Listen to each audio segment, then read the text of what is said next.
Shalom à tous, très heureux de vous retrouver dans cette nouvelle vidéo, la paracha en question. Alors, la question de ce jour, c'est peut-on devenir saint, en tout cas au regard de Dieu qui lui-même est saint? Question d'autant plus délicate que généralement cette notion d'être saint est un sujet assez flou, en tout cas dans l'esprit de tout un chacun. Que signifie vraiment devenir saint aujourd'hui? Qu'est-ce que Dieu espère de nous ou attend de nous en la circonstance? Faut-il quelque part redoubler d'efforts pour atteindre cette sainteté ou considérer finalement l'objectif comme peine perdue?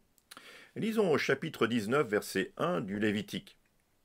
Le Seigneur dit à Moïse, « Parle à toute la communauté des Israélites, tu leur diras, « Vous serez saints, car moi, le Seigneur Adonai, votre Dieu, je suis saint. » Et notre texte continue avec une série relativement longue de commandements, de préceptes en tout genre, sur des sujets assez variés dont on a pu déjà avoir un certain aperçu dans les chapitres qui précèdent. Et notamment au chapitre 18, au verset 24, nous disons « Ne vous rendez impurs par rien de tout cela, car c'est par tout cela que se sont rendus impurs les nations que je chasse devant vous. Le pays en est devenu impur, je lui ai fait rendre des comptes pour sa faute, et le pays a vomi ses habitants. Vous observerez donc mes prescriptions et mes règles. Le pays a donc quelque part, et c'est assez surprenant, en tout cas l'allégorie est forte, le pays a vomi ses habitants idolâtres, ce qui est une autre manière d'exprimer finalement la colère et le jugement de Dieu sur ses peuples. Et s'il existe donc une corrélation entre d'un côté la pureté et de l'autre la sainteté, eh bien la seconde résulterait-elle de la première? En fait, oui et non. La purification et l'état de sainteté sont distincts, quoique étroitement liés. Et nous allons tenter de comprendre un petit peu la nuance qu'il y a entre les deux. Même si dans notre contexte, Dieu s'adresse principalement aux sacrificateurs et lévites, ici explicitement, Dieu demande de rassembler en fait toute la communauté des Israélites. Dieu veut s'adresser à elle, et il leur dit « Vous serez saints, car moi, le Seigneur, Adonai, votre Dieu, je suis saint ». La forme du verbe est généralement au futur dans nos traductions, ce qui peut sous-entendre que le commandement s'inscrit dans l'écoulement d'une certaine durée. Ce n'est pas un événement instantané. Par ailleurs, Dieu ne manque pas de rappeler, 18 fois quand même, « Je suis le Seigneur Adonai », le tétragramme. Votre Dieu, qu'en déduire pour cette expression? Manifestement, de toute évidence, le peuple doit se souvenir qu'en quittant l'Égypte, il n'appartient plus à un autre, qu'il a en quelque sorte changé de maître. D'une certaine manière, Dieu rappelle au peuple, et il le lui martèle même, on peut dire, « Vous serez saints pour moi, car moi, le Seigneur, Adonai, je suis saint. Je vous ai séparé des peuples pour que vous m'apparteniez. » La raison primordiale qui conduit finalement Dieu à ordonner au peuple de se sanctifier, c'est que le peuple d'Israël, en définitive, appartient à présent à l'Éternel lui-même. Et cette appartenance résulte d'une transaction que Dieu a payée, pour ainsi dire, lors de la sortie d'Égypte. En effet, la sainteté du peuple est à la fois le signe et la conséquence d'un changement de propriété. Un changement de propriété du peuple qui appartient désormais à Dieu. Alors, en prélude à la sainteté et dans les chapitres qui précèdent, nous trouvons une série d'ordonnances, de commandements relatifs à la pureté ou la purification. Et cela, quelque part, a son importance et donne en fait, en réalité, tout son sens au début de notre paracha. En effet, il n'est pas rare de voir confondu dans le langage et l'esprit de beaucoup de croyants la notion de purification et celle aussi de la sanctification ou de la sainteté. L'ordonnance de Kippour que nous avons vue dans notre paracha précédente n'est pas sans rappeler le prix ultime payé pour le pardon de nos péchés. La purification des péchés est l'étape première qui procède de l'acquisition du peuple d'Israël par Dieu.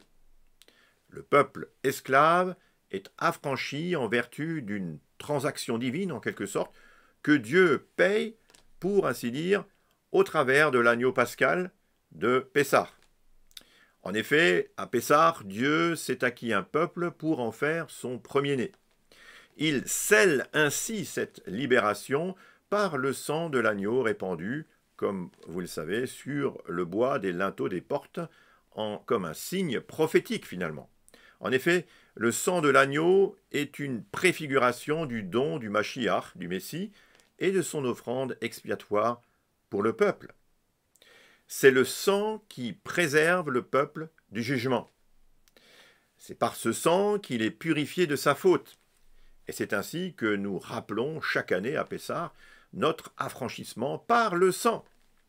Or, il convient de ne pas confondre le sang versé devant l'Éternel avec celui qui pourrait être répandu pour des idoles.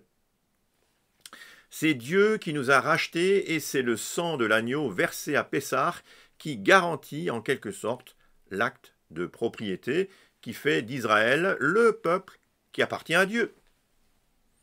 Cela étant, le peuple racheté ne peut rester en Égypte, qui est le pays de sa détresse et de son oppression. Or, le pays est, d'une certaine manière, à l'image de son propriétaire. L'Égypte était le pays de l'esclavage et de l'asservissement aux idoles démoniaques, en définitive vaincus par Dieu.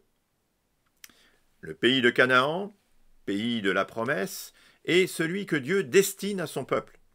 Un pays, nous est-il dit, par ailleurs, ruisselant de lait et de miel. Lors, ce pays a aussi vomi ses habitants, donc ceux qui ont précédé avant l'arrivée du peuple d'Israël, ces habitants qui ne sont pas finalement entrés dans l'alliance de Dieu, et ils sont même entrés dans un dévoiement sans nom des voies divines.